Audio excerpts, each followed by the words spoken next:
안녕하십니까. 서른번 이상 이직한 바로 프로입니다. 오늘은 유통업체들의 진화 모델. 유통업체들. 업체란 말은 이제 업체가 아니고 업체란 말은 판매하는 형태예요. 판매하는 형태, 백화점이다, 편의점이다, 아니면 슈퍼마켓이다, 홈쇼핑이다. 이런 것들이 이제 판매하는 형태가 다 틀리지 않습니까? 그렇죠? 그러니까 유통에서는 이제 업체 구분을 짓거든요. 백화점, 편의점, 슈퍼마켓, 홈쇼핑, 아니면 이커머스 포함해가지고. 이런 유통업체들이 어떻게 진화되고 있는지에 대해 가지고 물론 이거 하려고 그러면 이제 뭐 1시간, 2시간, 3시간 걸리지만은 한 10분에 걸쳐 가지고 진화 모델에 대해 가지고 간단하게 살펴보겠습니다. 지금도 계속 진화되고 있고 앞으로 어떻게 바뀔 것인지 그럼 그 전에 먼저 이제 유통 환경에 대해 가지고 한번 살펴볼 필요가 있을 것 같아요. 이게 이제 몇 해 전부터 계속 해왔던 말들이에요. 그죠? 해왔던 말들인데 이제 전체 유통 매출의 정체, 이 정체란 말들은 결국은 유통 매출이 정체됐다, 성장에 둔화됐다란 말은 고객 자체가 이제는 이제 줄고 있지 않습니까? 그렇죠? 한정된 물리적인 고객의 숫자는 줄고 있다는 것들이에요. 줄고 있는 반면에 대체할 수 있는 채널은 또 너무 많아진 거죠. 그렇죠?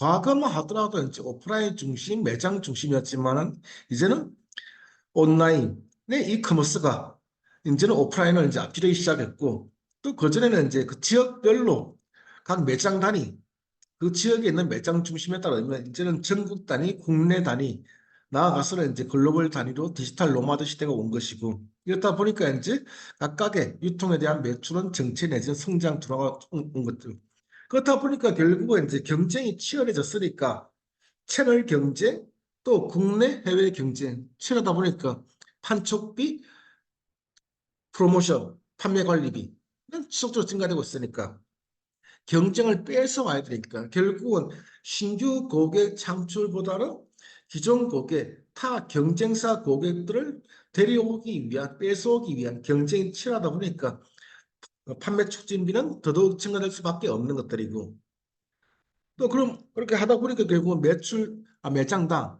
각각의 매장당 매출은 하락되고 있다. 신상품 수는 계속 증가되고 있지만은 매장당 매출은 하락되고 있고 또 평당 매출도 계속적으로 관리비는 증가하고 있지만은 평당 매출도 하락하고 있는 이게 지금 현재 유통 환경의 전체적인 위기 내지는 또 전환의 필요성. 위기란 말은 두 가지가 포함되어 있죠. 그렇죠? 위기는 잘 아시다시피 하나의 위험, 하나의 리스크 요인이 있는 거고, 기는 하나의 기회 요인이 존재하는 위험과 기회 요인이 동시에 존재하겠죠. 그렇죠? 그래서 이제 그 전에 나중에 이제 할 것 중 하나가 이제 유통의 몰락에 대해서도 한번 할 텐데, 그러다 보니까 이제 이렇게 변화되는 시장에서 빠르게 그걸 적응하지 못한 기업들은 도산하는 것들이고 또 새롭게 또 시장 판도가 바뀌어지는 것들이고 이런 이제 다양하게 전환이 지금 이루어지고 있어서 유통의 몰락이다, 아포칼립스다라고 해가지고 이제 다양하게 지금 유통의 경종을 울리는 소리들이 많이 들리고 있습니다. 그래서 이걸 어떻게 그럼 해야 되느냐 봤을 때 이제 두 가지를 제시했습니다. 첫 번째가 비즈니스 모델을 전환시키고 멀티 채널 내지는 옴니 채널로 가야 되겠다. 성숙한 시장은 없다. 다만 성숙한 비즈니스 모델이 있을 뿐이다라고 해가지고 이제 전략가들은 이제 말하고 있습니다. 우리 회사가 어렵다라고 생각했을 때는 우리 회사 자체의 어려움보다는 우리 회사의 비즈니스 모델 결국 이 비즈니스 모델이라는 것들은 이제 우리 회사의 고유한 모델이라기보다는 고객 중심으로 비즈니스 모델 전환이 되어 있는지 안 되어 있는지 시장 상황에 맞게 비즈니스 모델이 전환됐는지 안 됐는지 그걸 먼저 파악하는 게 더 우선인 것 같더라고요. 두 번째가 이제 프로세스 혁신. 지금 현재 우리가 운영되고 있는 소위 말하는 이제 운영 비용의 즉 오퍼레이션 운영에 있어가지고 효율성이 있는지 또 운영 비용 중에서 우리가 좀 개선해야 될 부분들은 없는지, 또 우리의 수익성을 좀 개선할 부분들이 없는지, 또 크로스셀, 업셀 할 수 있는 다양하게 상품 판매를 확대시킬 수 있는 업셀, 판매 수량을 늘릴 수 있는 방법, 크로스셀, 상품 분간에 서비스 카테고리 간에 있어가지고 크로스 셀 할 수 있는 기회는 없는지 라는 부분에 있어서 다도록 모색할 필요가 있다고 보십니다. 유통업체 진화 모델, 요거 말고도 몇 가지 더 있는데, 이제 제가 네 가지만 갖고 왔습니다. 첫 번째 변증법적 이론이에요. 소위 말해 변증법적 정반합 이론이죠. 그죠? 백, 예시로 백화점의 장점과 할인점의 장점 했을 때 우리가 백화점 같은 경우는 이제 전통적으로 고마진, 고회전율 또 브랜드화 되어 있고 근데 우리가 백화점 갔을 때 이제 웬만한 사람들은 다 부담스러울 수 있는 것들이 저 갖고 싶은 건 당연한 거지만 이제 너무 가격이 좀 비싸다라는 부분도 있어가지고는 선뜻 백화점은 좋아하지만은 백화점 가서 구매까지 이어지기는 쉽지 않은 경우가 많이 있습니다.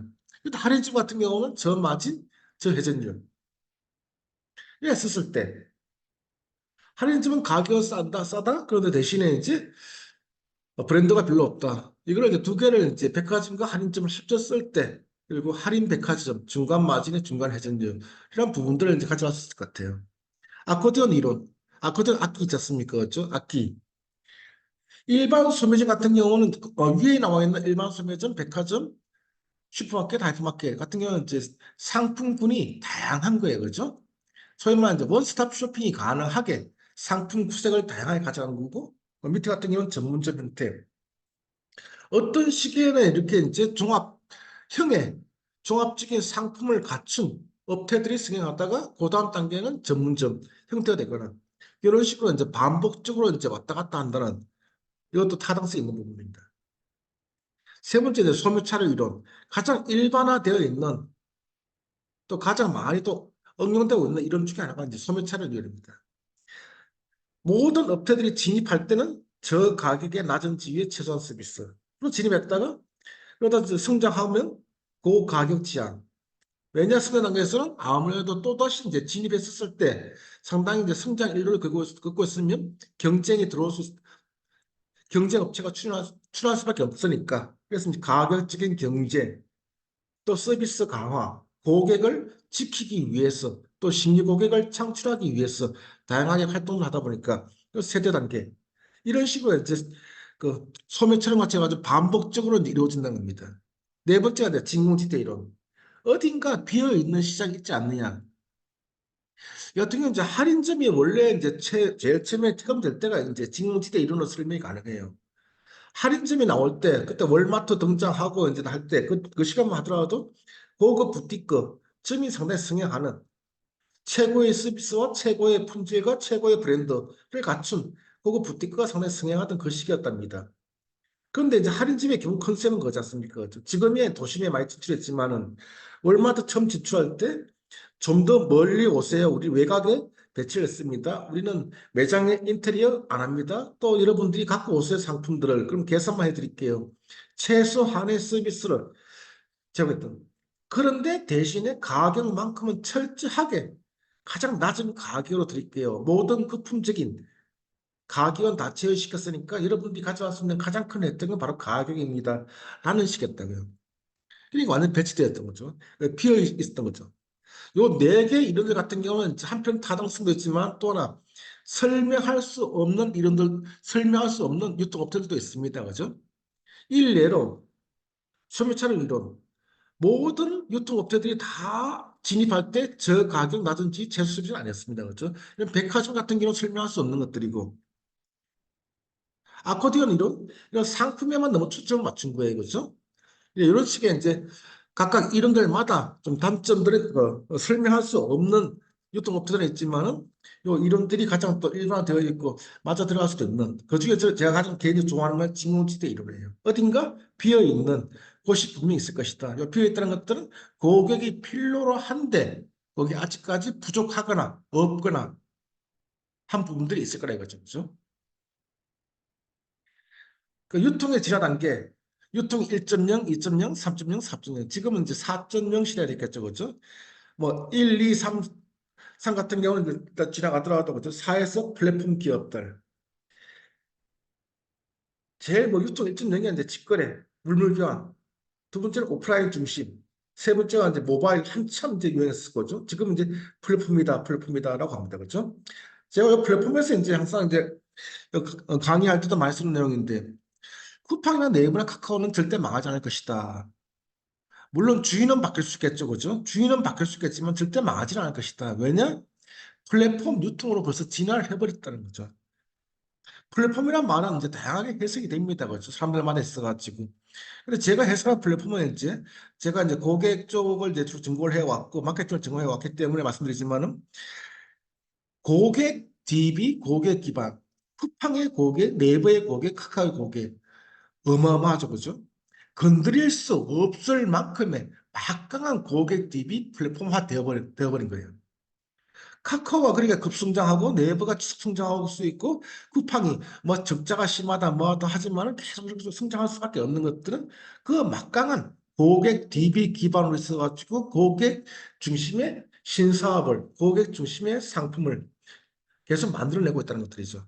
이것 때문에 이제 플랫폼 유통으로서 이제 진화가 됐고 또 요즘에 이제 카카오든 네이버든 뭐 쿠팡이든 참 신기하게도 뭐죠. 그 인공지능 AI 기반 빅데이터 기반의 분석 들어가면 해가지고 내가 한번 구매도 안 했는데 한번 클릭한 것들을 가지고 광고로 날라오거나 아니면 또 나에게 맞는 내가 좋아하는 상품 추천해 주거나 난 그걸 산 적도 없는데 그렇죠? 이런 빅데이터 기반, AI 기반, 머신러닝 기반을 가지고 하는 다양한 4차 산업 기술을 접목시키는 이런 플랫폼 유통으로 진화되고 있다는 게 지금 가장 큰 특징으로 보여집니다. 예, 감사합니다. 이거 짧게 하다 보니까 좀 말이 빨라진 것 같습니다. 예, 오늘도 구독 부탁드리겠습니다.